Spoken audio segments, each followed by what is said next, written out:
여러분들이 보셨던 영화이실 텐데요. 브루스 올마이티 그리고 트루먼 쇼라고 하는 영화, 전 세계적으로 참 이렇게 인기가 있었죠. 그 영화의 주연이었던 짐 캐리 배우가 한 번은 인터뷰를 했는데 그 영상에 참 인상 깊었습니다.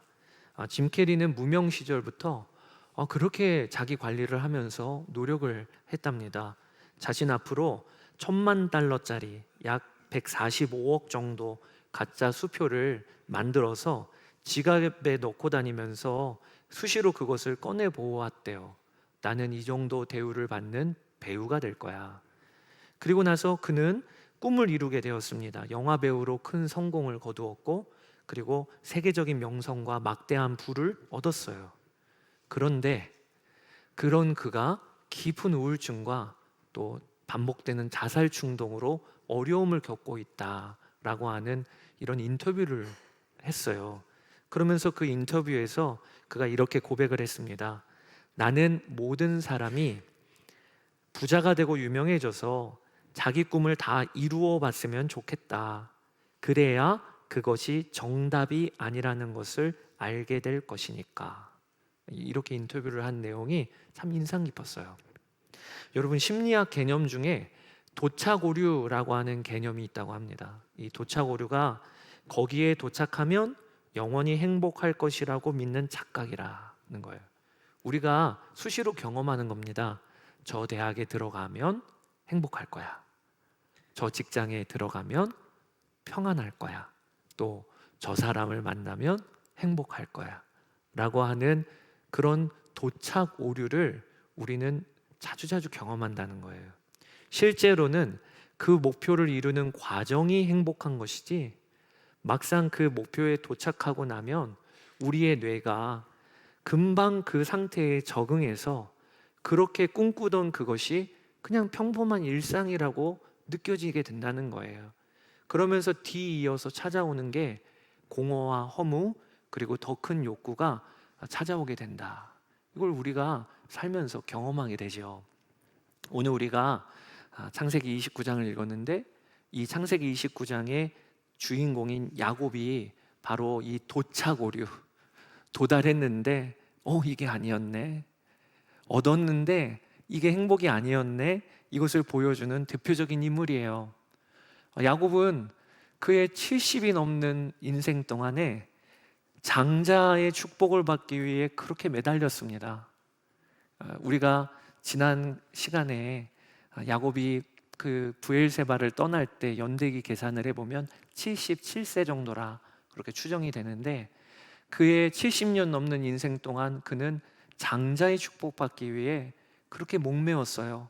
아예 나올 때 형의 뒷발꿈치를 짚고 나온 이가 그였습니다. 형 에서와 구두 계약이라도 맺으려고 팥죽 서서 기다리고 있다가 심히 허기진 형에게 장자권 팔면 팥죽 주겠다, 이렇게 해서 장자권을 얻었던, 그리고 결국에는 아버지 이삭의 눈이 멀었을 때 분장까지 해서 아버지를 속여서 장자 복을 받았습니다. 기도까지 받았어요. 꿈을 이루었죠. 도착했지요. 그런데 막상 그 장자의 복을 받고 나니까 행복해진 게 아니고 그를 기다렸던 것은 기나긴 시련이었어요. 지난주에 우리가 봤지만 그는 형 에서를 피해서 집에서 나와 하란의 외삼촌 라반에게로 도망을 쳐게 됩니다. 부엘세바에서 하란까지는 약 800에서 900km 정도 되는 거리입니다. 그러니 성인 남자가 부지런히 걸어도 한 달 정도가 되는 길고 험한 길이에요. 그렇게까지 가서 라반의 집에 도착했을 때 우리 같았으면 깨달았겠죠. 그래야 마땅할 것 같지요. 내가 그동안 그렇게 얻기를 원했던 장자권이 내 행복이 되는 거 아니구나. 장자권이 아니라 그 장자의 축복을 주시는 하나님이 나의 행복이 되시는구나. 그가 그렇게 깨달아야 마땅하지 않겠습니까? 그는 또 하란으로 가는 길에 베델의 하나님을 만났었잖아요. 그런데 오늘 본문에 보면 야곱은 그러지 않았어요. 야곱의 이야기를 다루고 있는 내용을 보면 여호와 하나님을 부른다거나 하나님께 예배한다거나 하나님과의 관계가 오늘 뭐 하나 기록되어 있지가 않습니다. 오늘 그것을 살펴보고자 하는 것입니다. 장자권이라고 하는 그렇게 얻기를 원했던 것을 얻자 이번에는 또 다른 목표가 야곱에게 생겼어요. 그게 무엇이냐면 한 여인입니다. 라반의 둘째 딸인 라헬이에요. 라헬은 야곱이 하란에 와서 만난 첫 번째 여인입니다. 그의 마음이 가장 낮았을 때, 절박했을 때 만났던 여인인데 오늘 본문에 보니까 용모가 예뻤다 이렇게 나왔어요. 16, 17절에 라반에게는 두 딸이 있었다. 맏딸의 이름은 레아고 둘째 딸의 이름은 라헬이다. 레아는 눈매가 부드럽고 라헬은 몸매가 아름답고 용모도 예뻤다. 가장 진짜 나쁜 것 중에 하나가 비교잖아요. 오늘 본문에 보니까 레아는 눈매가 부드럽다. 표현이 괜찮은 표현 같은데 개역 개정으로 보면 시력이 약했다 이렇게 표현되고 있어요.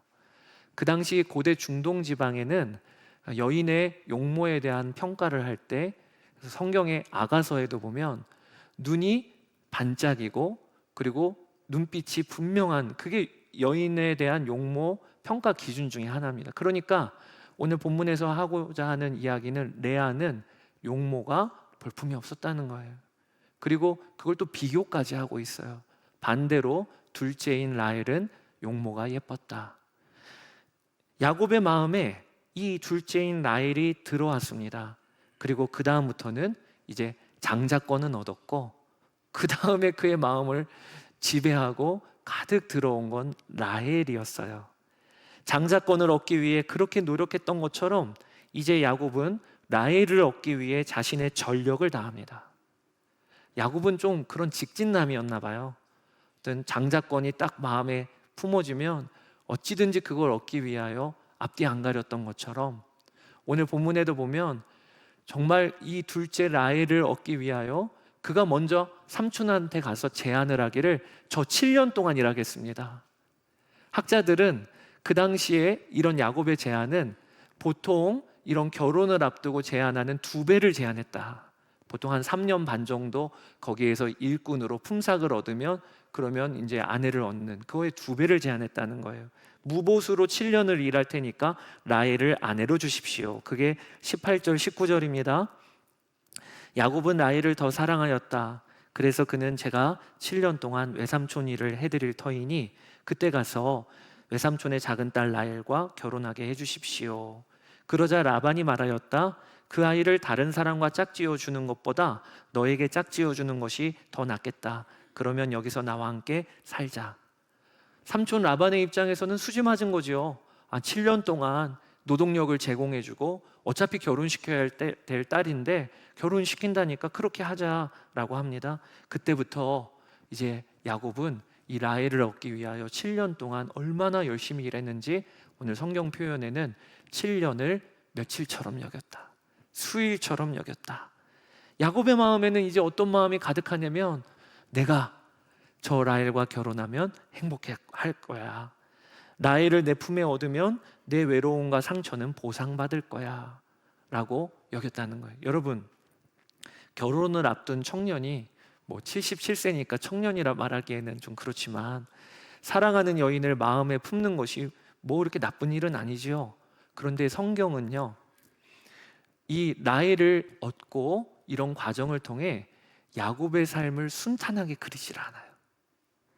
장자권을 얻고 고생한 것처럼 라헬을 이제 아내로 얻고 그의 가정은요 계속 경쟁, 계속 서로를 시기하고 질투하고 하는 내용이 이어지게 됩니다. 하나님께서 이 라헬을 그렇게 갈망하고 얻어낸 이 야곱 이야기를 통하여 우리에게 도전하시는 것이 있어요. 그게 무엇이냐면 우리 마음에 끊임없이 세워지는 우상의 문제입니다. 저는 오늘 이 이야기를 여러분과 좀 나누고 싶습니다. 성경에서 말하는 우상은 깎아 만든 어떤 신상이 아닙니다. 저것만 얻으면, 저 자리에만 내가 올라가면 나는 행복할 거야 라고 믿는 그 맹목적인 마음, 그걸 우상이라고 하는 거예요. 팀 켈러 목사님이 이 야곱 이야기를 내가 만든 신이라고 하는 책에서 한 챕터를 사용해서 다루었어요. 그러면서 그 팀 켈러 목사님이 그 책에서 우상이 무엇인가에 대하여 쭉 이렇게 다루셨는데 제가 세 가지로 정리해 봤어요. 오늘 본문의 야곱의 모습을 통해, 그리고 또 이 세 가지 정의를 통해 여러분들도 한번 점검해 보세요. 내 마음에 야곱에게 있어 장자권이라고 여겼던 그 우상, 또 라헬이라고 하는 저 여인만 얻으면 나의 7년은 보상받을 가치가 있어 라고 여겼던 그 우상이 나한테는 뭔가, 여러분 한번 생각해 보십시오. 팀 켈러 목사님이 우상이란 첫 번째, 좋은 것을 궁극적인 것으로 만든 것이 우상이라, 이렇게 이야기하고 있어요. 장자권은 좋은 겁니다. 하나님으로부터 온 거잖아요. 또 남녀의 만남과 결혼은 좋은 겁니다. 그런데 야곱은 좋은 것을 추구하는 거에서 더 나아갔어요. 그 장자권이 좋은 게 아니라 궁극적인 게 됐어요. 장자권 없으면 난 안 돼. 그러니까 그 궁극적인 것이 되다 보니까 그게 우상과 같은 역할을 했다는 겁니다. 돈이나 가족이나 성취나 사람이나 자녀, 건강 등은 그 자체로 악한 것은 아닙니다. 하나님이 주신 좋은 선물들입니다. 그런데 그 좋은 것이 나를 궁극적으로 행복하게 할 거야, 만족하게 해줄 거야 라고 생각하는 순간, 그러면 그건 우상이 되는 거예요. 행복은 하나님으로부터 와요. 우리를 만족하게 하시는 건 주님이십니다.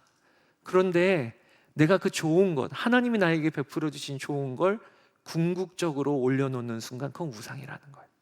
두 번째, 우상이란 그것이 내게 삶의 의미와 정체성을 주는 것을 우상이라고 한다. 여러분, 우리는요, 하나님이 있는 모습 그대로 너는 존귀하다고 하십니다. 예수 그리스도의 피값으로 우리를 사셨어요. 그래서 우리가 성공하던 실패하던, 가난하던 부하던, 건강하던 약하던, 나이가 들던 아니면 어리던, 하나님은 우리를 그대로 존귀하다고 보세요. 그게 우리의 정체성이에요. 그게 우리의 정체성이에요. 그런데 내가 가진 것이 나에게 의미를 부여한다고 생각하고, 내가 많이 누린 것이 나의 존재를 여긴다고 생각한다. 그러면 그게 바로 우상이 된다는 것이에요. 나는 성공한 사람이다, 나는 사랑받는 사람이다 라는 정체성이 하나님이 아닌 다른 것으로부터 나온다면 그것은 나의 우상이라는 것입니다. 내가 어디에 가서 은근히 나를 자랑할 때, 혹은 나를 드러낼 때 뭘 드러내십니까? 저는 이런 훌륭한 아들을 두었어요, 저는 이런 직장을 다니고 있어요 라고 하는 그 정체성, 그게 나에게 우상이 될 수 있다는 거예요. 세 번째, 우상이란 잃어버렸을 때 삶을 포기하고 싶게 만드는 것이다 라고 하셨어요. 우리가 우상을 지금 섬기고 있는지 판별하는 가장 분명한 시금석은 무엇이냐면 절망입니다. 절망. 우리가 살면서 단순히 바라는 것을 못 얻었을 때 슬픔을 느끼는 건 지극히 당연한 일이에요. 그러나 나의 우상을 얻지 못하거나 빼앗겼을 때는 슬픔 정도가 아니라 절망과 분노를 느끼는 그 일이, 내가 그동안 우상을 섬겼구나, 나중에 시간 지나고 나면 내가 그때 그렇게 절망할 일이었나, 그게? 내가 정말 그렇게 목 놓아 인생이 다 끝났다고 여길 일이었나? 라고 시간이 지나보면 드러나는 것인데, 그때는 그게 내 인생의 전부라.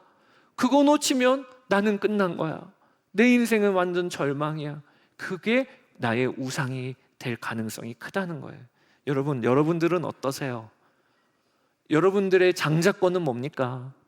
여러분들에게 그 좋은 사람이지만 저 사람이 내 인생의 보상이야, 저 사람 없으면 안 돼 라고 여기는 그 우상은 뭡니까? 저는요, 개인적으로 목회가 저의 우상이었어요. 저는 저의 정체성을 목회 성공에 두면 좋은 목회자야, 이런 식으로 생각을 했습니다. 신학교 들어갈 때부터 하여튼 목회가 성공하고 교회 규모가 늘어나면, 그러면 그게 저의 정체성, 나의 가치를 인정해 주는 것이라고 은연중에 그렇게 여겼어요. 목회 잘하는 건 좋은 겁니다. 그러나 저는 그 정도로 생각하지를 않았어요. 그게 언제 드러났냐? 목회적으로 희망을 잃어버렸을 때 내 삶이 망한 것 같은 절망을 느꼈습니다. 그리고 그때 알게 되었어요. 내가 목회를 우상으로 삼고 있었구나. 수련목이 마칠 때 경남 사천에서 자리가 났으니 내려오겠습니까? 라고 할 그 전화를 받았을 때 그때 전 절망했어요. 경남 사천이라고? 그리고 교회를 검색을 해봤더니 세상에 산 중턱에 있고 주변에 마을도 없고 거기에 내려가야 된다는 게 저는 제 인생이 망한 것 같았어요. 내려가긴 내려간다고 하는데 그런데 다시는 올라올 수 있을까? 나는 이제 그렇게 잊혀지는 건 아닐까? 그러면서 전화로 내려가겠습니다 하는데 눈물이 뚜루룩 흐르고 있었어요. 왜 그런 거죠? 저는 그동안 하나님을 섬긴 게 아니라 목회라고 하는 우상을 섬겼다고 하는 걸 경험했던 거죠. 또 비올드 교회를 개척을 할 때 예배 장소가 사라지고 그리고 청년들만 모여야 된다는 거예요. 신학교에서 모이니까. 제가 아무리 이리저리 계산해 봐도 망하는 길이에요. 망하는 길이에요. 누가 선한목자교회는 성남 복정동에 있고 그리고 서대문에 있는 그 감리교 신학대학교까지 개척 멤버로 누가 따라오겠어요. 그러니까 이리저리 계산해도 망하는 길이라 제가 한 번은 기도실에 들어가서 하나님 저 목회 망했습니다. 그런데 눈물이 막 뚝뚝 흐르는데 그때 하나님이 제 안에 감동을 주시기를 맞다. 너의 목회는 망했다. 참 하나님도 너무 그냥 매정하시죠? 그러면서 그 뒤에 제 마음에 감동을 주시기를 그래야 하는 것이었다. 저는 그때 알았어요. 그게 무슨 말씀인지. 저의 목회는 망해야 되는 거였어요. 왜? 제가 목회를 우상으로 삼고 있으니까. 어찌됐든 대우 잘 받는 곳, 어찌든 편안한 곳, 어찌든 이름 알려지는 곳, 그런 식으로 목회를 우상으로 삼고 있으니까 하나님은 그 목회가 망해야 되는 것이라고 저를 인도해 주신 거라는 걸 알게 되었어요. 여러분들의 삶 중에서도 오늘 본문의 야곱처럼 근본부터 흔들리는 그런 참 절박한 상황을 맞이한 분들이 계실 수 있습니다. 지난 한 주간 동안도 왜 이렇게 삶이 힘들까? 그런 분들이 있다면 그것은 여러분이 그동안 하나님 자리에 앉혀놓았던 우상이 무엇인지를 보게 하시려고 하나님이 그렇게 인도하시는 경우일 수 있어요. 내가 그동안 이거 없으면 난 끝나. 이거 없으면 난 절망이야. 하나님은 여러분들에게 말씀하시는 거예요. 그거 우상이야. 야곱에게 있어서 장자권, 그게 전부가 아니고 장자의 복을 주시는 하나님이 계신데 하나님은 못 보고 늘 장자권에만 목매어 있고 또 가정을 세우시는 하나님이 계신데 그 가정을 세우시는 하나님은 못 보고 그 라헬이 내 인생의 보상인 줄 알고 그렇게 매어 사는 야곱을 흔들어 놓고 계신 거예요. 지금 그것처럼 우리에게도 그렇게 역사하실 수 있다는 거예요. 중요한 것은 우상은요 반드시 우리를 배신한다는 겁니다. 야곱이 7년을 일하고 드디어 아내를 맞이합니다. 이제 그렇게 사랑하는 라헬을 맞이하게 되었어요. 그 당시 결혼 풍습이 잔치를 열고 밤중에 아내가 그 신방으로 들어오는 겁니다. 그렇게 라헬을 얻었어요. 그런데 그 다음 날 눈을 떠보니까 오늘 본문에 보니까 라헬이 아니고 세상에 레아예요. 날이 밝아서 신부의 얼굴을 보니까 라헬이 아니고 레아예요. 그게 오늘 설교 제목입니다. 아침에 보니 레아라. 아침에 보니 레아라. 저는요 이 성경 구절이 참 어떻게 보면 어떤 시적으로 들리더라고요. 상징적인 언어로 들리더라고요. 제가 레아를 비하하려는 것이 아니고요, 이것은 우리에게 주시는 도전이 있다고 여겨져요. 내게 행복을 줄 것 같은 라헬이었는데 아침에 일어나 보니까 라헬이 아니고 레아였어요. 여러분, 우리가 그런 걸 엄청 많이 경험하지 않습니까? 내가 그렇게 꿈꾸던 여인이었는데 내가 그렇게 꿈꾸던 남자였는데 막상 만나보니까 라헬인 줄 알았는데 레아예요. 그렇게 들어가기를 소망했던 대학이었는데 막상 가서 보니까 내가 꿈꾸던 라헬이 아니고 실상은 레아예요. 이렇게 우리가 경험하는 것이 얼마나 많습니까? 우상은 우리를 배신한다는 거예요. 레아를 드린 건 외삼촌 라반이었습니다. 라반이 큰딸이 눈이 약하고 매력이 없고 그리고 이 결혼을 시킬 수 있을까? 아마 그런 생각을 했나 봐요. 그래서 이 자신의 조카인 야곱을 속여서 레아를 먼저 드립니다. 아침에 야곱이 레아인 줄 알고 삼촌에게 화를 냅니다. 이게 뭡니까 삼촌? 라헬을 아내로 주시겠다고 약속을 하셨는데 왜 저를 속이셨습니까? 그때 라반이 한 대답이 우리 지방에서는 장녀보다 차녀를 앞세우는 법이 없네.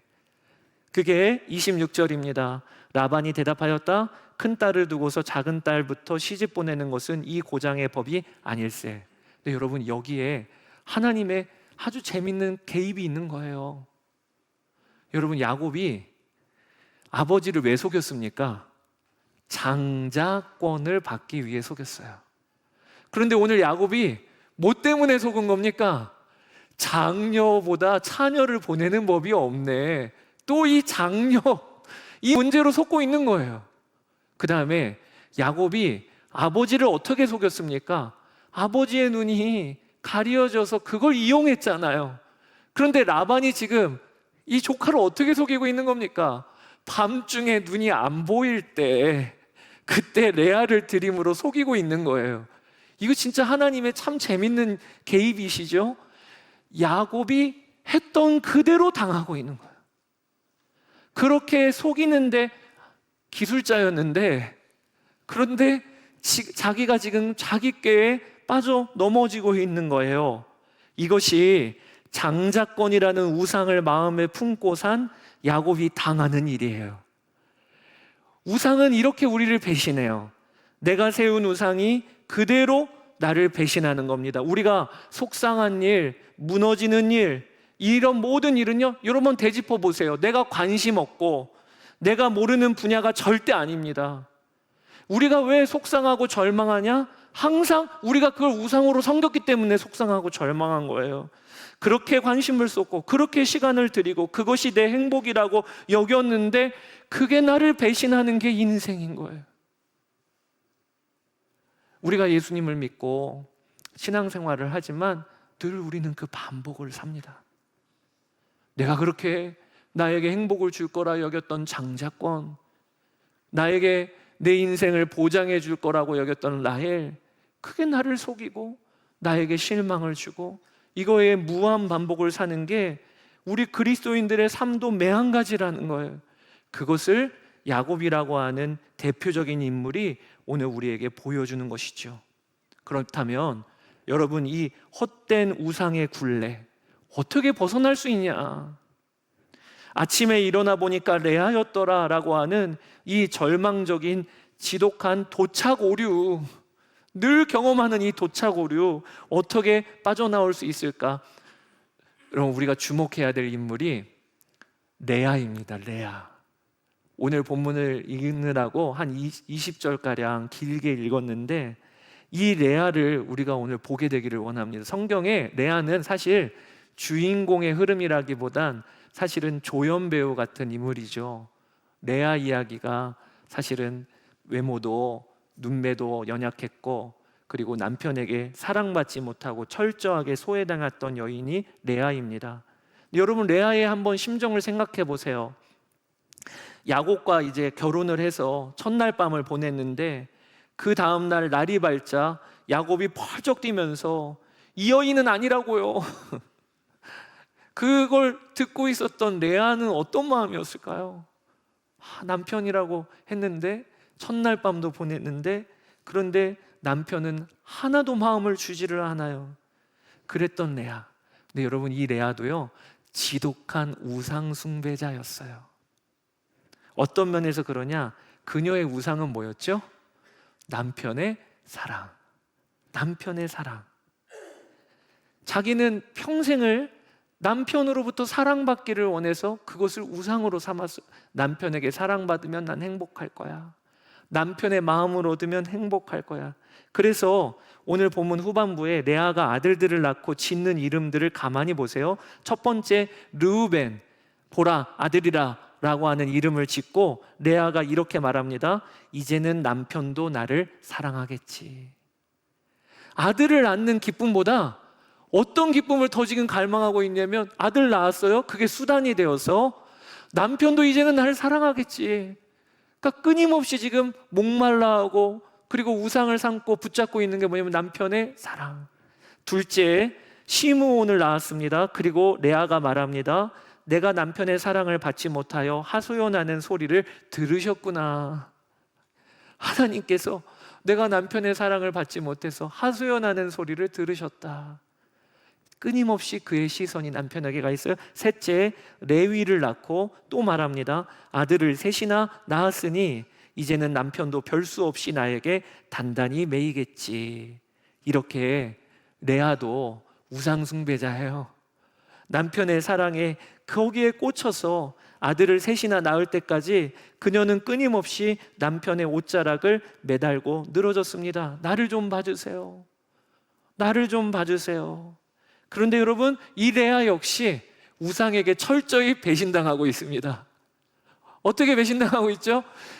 야곱은 돌아보질 않는 거예요. 계속해서 라헬만 사랑하고 있는 거예요. 그러니 레아도 자기가 세웠던 우상에게 배신당하는 인생을 살고 있는 거예요. 그런데 여러분, 우리가 주목해야 될 게 오늘 마지막 절이에요. 이제 넷째인 유다를 낳고 나서 레아의 고백이 완전히 달라지게 됩니다. 같이 한번 35절 읽어볼까요? 그가 또 임신을 하여 아들을 낳았다. 그는 속으로 이제야말로 내가 주님을 찬양하겠다 하면서 아이 이름을 유다라고 하였다. 레아의 출신이 그쳤다. 여러분, 이 고백 속에 레아의 변화가 읽혀지십니까? 그 전까지는 레아의 입에서는 남편. 큰아이 낳고도 남편이 나 좀 보겠지. 둘째 낳고도 남편이 내 소리를 들었겠지. 알겠지. 그런데 이제 넷째를 낳고 나서는 그의 입에서 남편이라는 단어가 사라졌어요. 대신에 그녀의 입에서 뭐가 나오냐? 주님을 찬양하겠다. 여기에서 주님이라고 하는 히브리어 표현의 여호와입니다. 그 당시에 하나님에 대해서는 일반적인 명칭으로 엘로힘이라고 불렀어요. 그런데 오늘 본문에 여호와를 찬양하겠다라고 지금 레아가 이야기하고 있는 거예요. 아브라함의 하나님, 이삭의 하나님, 그 하나님을 야곱도 나의 하나님이라고 고백하고 있는 것입니다. 이 변화가 어떻게 일어났을까 이 말이에요. 그녀가 알게 된 거예요. 남편의 사랑이 나를 구원하는 것이 아니구나. 남편의 인정이 내 존재의 가치를 증명하는 것이 아니구나. 버려진 나 같은 사람인데 하나님이 태문을 여셔서 아들을 주시고 그 다음 넷째를 낳을 때 그녀가 인정하기를, 나를 사랑하시고 나의 비참한 고통을 살피시는 분이 여호와 하나님이시구나. 그녀가 깨닫게 된 거예요. 그러니까 그 다음에 어떤 일이 벌어지냐? 내가 손에 꽉 쥐고 있던 남편이라는 우상을 놓고, 그리고 나서는 그의 입술에서 찬양을 의미하는 유다의 이름이 찬양이라는 뜻이거든요. 유다라고 이름을 지은 거, 여호와를 찬양하리라. 여러분, 이 변화가 우리 가운데 일어나게 되기를 원하는 것입니다. 우리가 정말 지금까지 살면서 우리의 마음은 우상 공장이라고 종교개혁자 존 칼뱅이 얘기했어요. 하나님을 떠난 우리는요, 우상을 끊임없이 만들어냅니다. 10대 때는 좋은 대학, 20대 때는 좋은 사람, 30대 때는 안정적인 직장, 40대, 50대 때는 자녀, 그리고 나이가 더 들면 건강, 이런 우상을 끊임없이 만들어내는데 그게 우리를 배반하는 인생을 우리는 계속 반복해서 살고 있어요. 그런데 하나님은 그런 우리를 향하여 어떻게 하시느냐? 오늘 본문에 보면 하나님이 레아를 어떻게 건지셨냐? 하나님은요, 매우 인격적이시고 부드럽게 레아에게 계속해서 선을 베풀어 주세요. 아무도 주목하지 않고 아무도 눈여겨보지 않았던 그 레아를 향해 하나님은 그를 기억하사 그의 태의 문을 여셨더라. 여러분, 오늘도 우리는 예배를 통해서 하나님의 선하심을 맛보고 있는 거예요. 지난 한 주간 동안 우리 하나님 없이 살고 하나님 기억하지도 않고 그리고 하나님과 상관없이 살았는데 그럼에도 불구하고 하나님은 오늘 우리에게 말씀하세요. 나는 너를 향하여 조금 더 변함없이 내 사랑이 달라지지 않았다. 십자가에서 아들 예수를 내어 거실 정도로 내 전부를 주어 너를 사랑한단다. 우리 안에 오신 성령님은 우리를 떠나지 아니하시고 우리와 늘 내주하시며 우리가 죄를 지었을 때 한탄하시고 근심하시고 우리 마음에 하나님의 기쁘신 소원을 두고 우리를 계속 이끌어 가세요. 이 변함없는 사랑, 선하신 사랑이 레아에게 계속 부어지니까 레아가 나중에는 남편은 놓고 여호와를 찬양하리이다. 진짜 만족을 누리는 거죠. 그 일이 오늘 우리에게도 부어지고 있다는 거예요. 그래서 저는 여러분께 초청합니다. 여러분, 우리의 만족 되신 하나님, 그 하나님을 정말 내 만족이라고 여기고 이번 한 주간을 살아보세요. 마음이 조급하고 마음에 불안이 오고 할 때 그때 우상을 따르는 일을 한번 멈춰 보십시오. 그리고 나의 만족은 주님으로부터 온다. 주님은 내 삶에 인격적이고 부드럽고 끊임없이 선을 베풀어 주시잖아. 내가 그 주님을 찬양하련다. 거기에서 힘을 얻는 게 예배 시간인 거예요. 오늘도 예배를 통해서 우리는 그 경험을 하는 거예요. 그리고 이번 한 주간 또 힘내어 사는 거지요. 그게 그리스도인의 삶이라는 것입니다. 사랑하는 여러분, 오늘도 하나님은요 우리를 향해 부드럽고 인격적으로 대우해 주십니다. 내 안은 나의 남편은 나를 버렸어요. 나의 남편은 내게 눈길 한번 주지 않아요. 그러나 참 남편이 되신 하나님은 레아를 주목해 보고 계세요. 우리의 삶도 마찬가지입니다. 내가 그렇게 붙들고 있었던 그 우상은 나를 배신합니다. 나에게 만족을 못 줍니다. 그러나 우리의 참 하나님은, 남편이신 하나님, 좋으신 친구이신 하나님은 늘 우리를 향하여 시선을 돌리지 아니하십니다. 제가 그런 한 분의 이야기를 여러분께 좀 한번 소개해 드릴게요. 선한목자교회에 있을 때 어느 한 권사님으로부터 문자가 왔어요. 제가 그 문자를 받아보고 이 권사님이 이렇게 사셨는데 몰랐구나. 왜냐, 늘 밝으시니까, 늘 표정이 행복하시니까. 근데 이런 가정이셨구나. 문자 내용이에요. 30년 주님을 믿고 살았는데 요즘은 다릅니다. 예수님이 내 안에 계심을 알고 주님과 동행하자는 말씀에 한 걸음 한 걸음 내디딘 지 2년이 되어가고 있는데 오늘 퇴근길이 처음으로 홀가분해졌어요. 이전에 남편이 집에 있는 날에는 돌아가는 길이 도살장에 가는 것 같았습니다. 교통사고로 죽으면 좋겠다고 생각할 때도 여러 번 있었습니다. 왜냐하면 매일 몇 시간씩 술주정을 하며 폭언을 하는 남편의 이야기를 듣는 것은 정말 어렵기 때문입니다. 천국이 있다는 생각에 자살은 안 되고 주님이 빨리 나를 데려가기를 바란 것뿐이었습니다. 오늘도 남편이 술 마시고 있다는 딸의 메시지를 받고 집으로 들어갔습니다. 그런데 마음이 깃털처럼 가벼웠습니다. 주님이 미화야, 내가 너와 같이 퇴근하고 있다라는 마음의 확신을 주셨기 때문입니다. 어린이가 아버지의 손잡고 가는 느낌이었고 든든하여 세상 무서운 것이 없고 마냥 좋았습니다. 집에 도착하니 어김없이 술상 앞에서 남편이 폭언을 하고 있었습니다.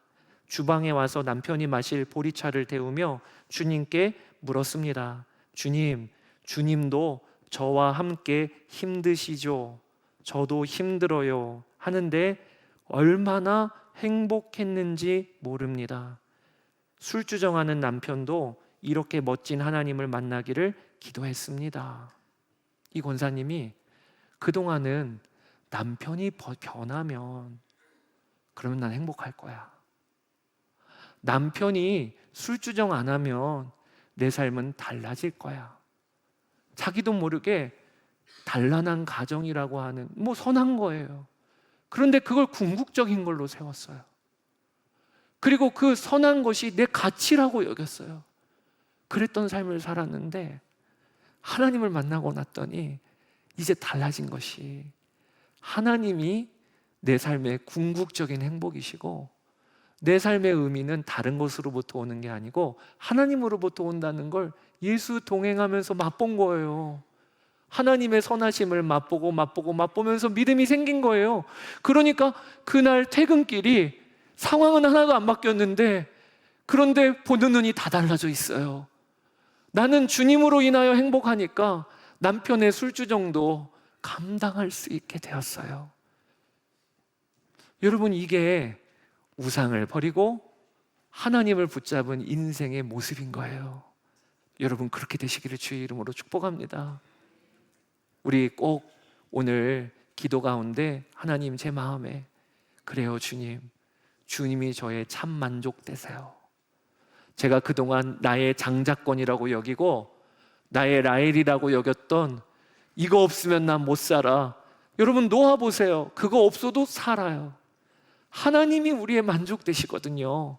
우리는 그 복을 누린 그리스도인이에요. 그렇게 되시길 축복합니다.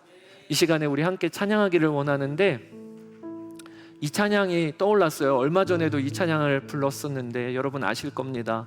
하늘의 것을 구하게 하소서. 세상을 보니 그들이 증명하는 건 명예와 가진 재물과 힘과 자랑뿐이라. 헛되고 헛된 우상이죠. 허망한 것을 위하여 가장 귀한 주를 부인함이라. 그러면서 고백하기를, 하늘의 것을 내가 구합니다. 영원한 것을 놓치지 않겠습니다.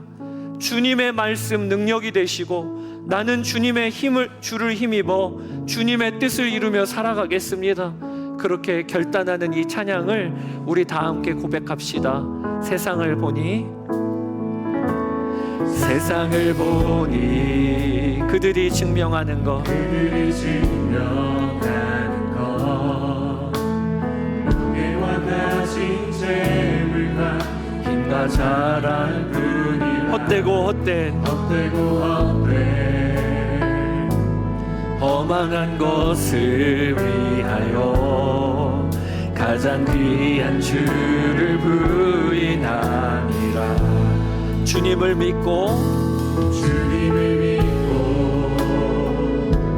주 안에 살아가는 것 얼마나 복된 일인지 측량할 수 없으리. 주님을 알고 그 안에 자라가는 것 가장 귀한 주를 경험한. 한 번 더 고백합시다.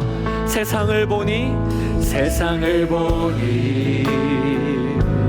그들이 증명하는 것 명예와 가진 재물과 힘과 자랑뿐이라.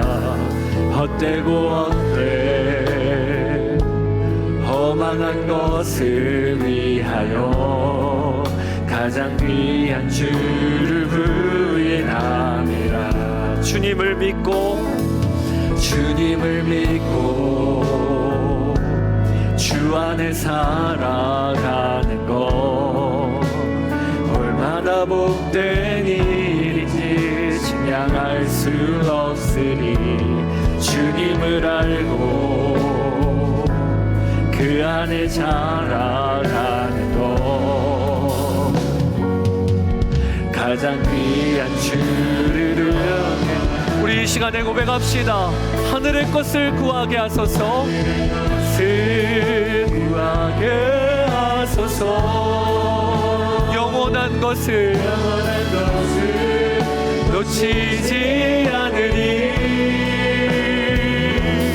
주님의 말씀 내 삶의 능력 되시니 나 주를 힘입어 그의 뜻 이루리.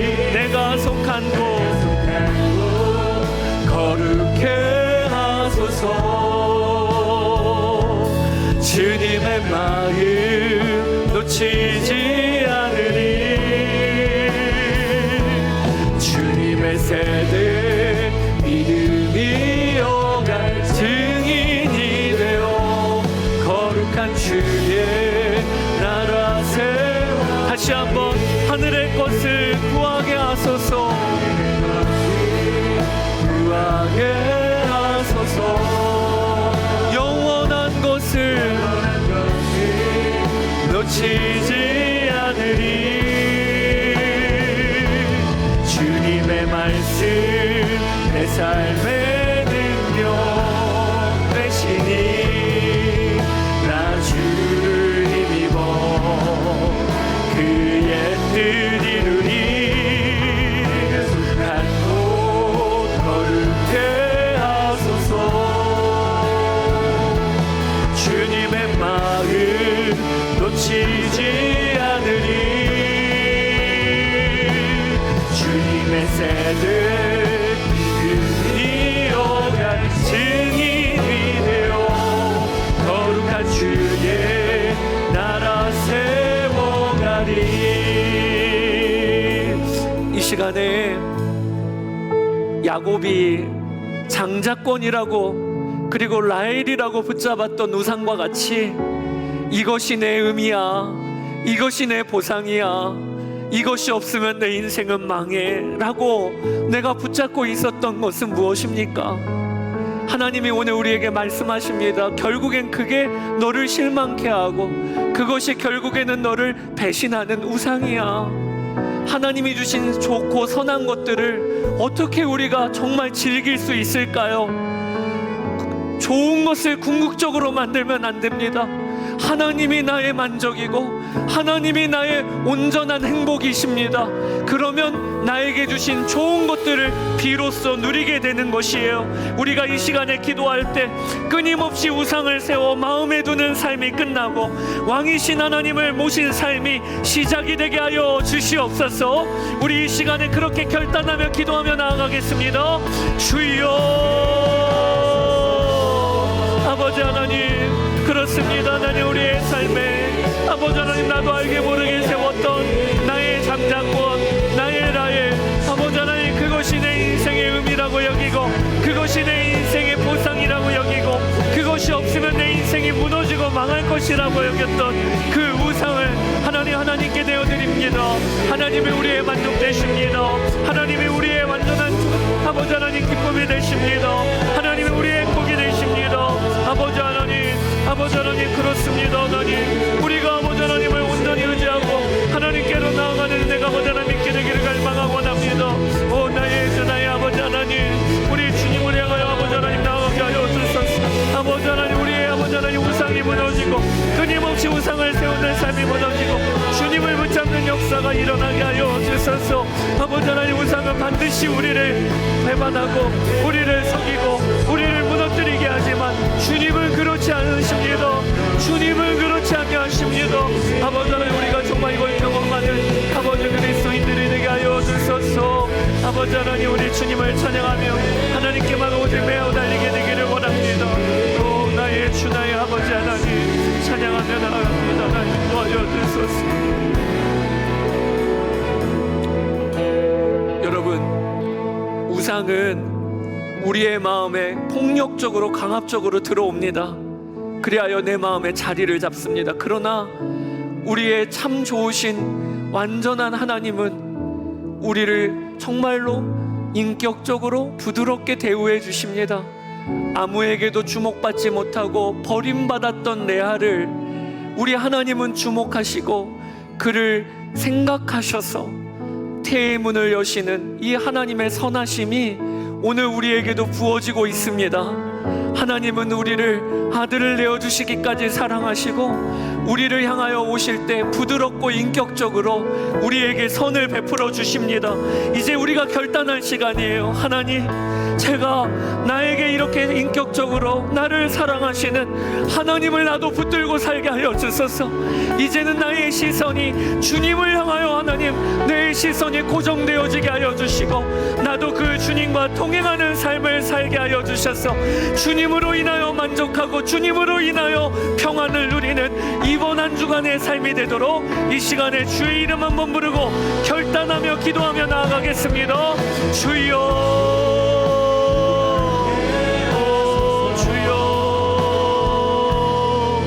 아버지 하나님, 주님이 얼마나 버림받은 그대와 같은 내 삶에 아버지 끊임없이 선을 베풀어 주시고, 끊임없이 나를 기다려 주시고, 끊임없이 나를 부드럽게 대해 주시고, 아버지 변함없이 사랑해 주시는지요. 아버지 하나님, 이 사랑에 힘입어서 우리 또한 반응하게 되기를 원합니다. 우리 또한 반응하게 되기를 원합니다.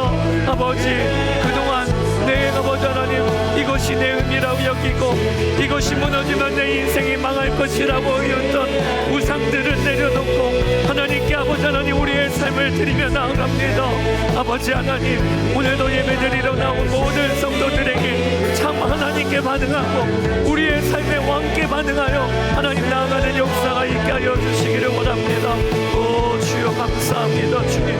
주님과 동행하는 삶을 시작하게 하여 주소서. 아버지 하나님, 주와 어울리며 주를 붙드는 삶으로 나아가는 저희들 되게 하여 주소서.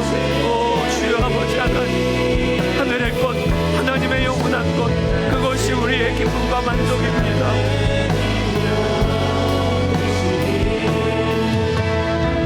아멘, 아멘. 하나님 아버지, 지난 한 주간도 저희는 좌절하기도 했고 넘어지기도 했고 세상 망한 것처럼 그렇게 절망하기도 했습니다. 그것이 내 상황 때문인 줄 알고 그것이 바뀌기가 어렵다고만 여기며 절망했는데, 하나님 오늘 말씀을 통하여 내가 우상을 붙들고 우상에게 배신당하고 실망하고 절망하는 삶을 더 이상 살지 않아도 되는 것은 우리의 참 신랑이신 여호와 하나님이 우리를 돌보고 계시고 오늘도 우리에게 선을 베풀고 계심을 하나님 오늘 보는 눈이 열리게 되기를 원합니다. 내가 붙들었던 우상은 놓고 우리 하나님을 붙들게 하여 주소서. 그리스도인이 하나님으로 인하여 평안을 누리는 법을 모르고 하나님으로 인하여 행복할 줄을 모른다면 그러면 세상과 무엇이 구별이 되겠습니까? 주여, 우리 비월드 교회 온 성도들에게 교훈하시고 가르쳐 주소서. 이번 한 주간 동안에 남편도 아내도 부모도 그리고 이성 친구도 아니고 자녀도 아니고 주님이 나의 만족, 주님이 나의 평안, 주님이 나의 행복의 근거가 되는 이 맛을 보는 모든 성도들 되게 하여 주소서. 레아를 향하여 끊임없이 선을 베풀어 주신 주여, 오늘도 우리가 그 은혜 가운데 있음을 알게 하여 주소서. 그래서 이제는 우리의 마음이 우상은 놓고 주님을 향하여 정해지게 하여 주소서. 주와 동행하는 한 주간의 삶을 살게 하시고 어디를 가든지 주님, 우리 성도들을 통하여 주님이 영광을 받아 주옵소서. 감사드리며 우리 주 예수 그리스도의 이름으로 기도드렸습니다. 아멘.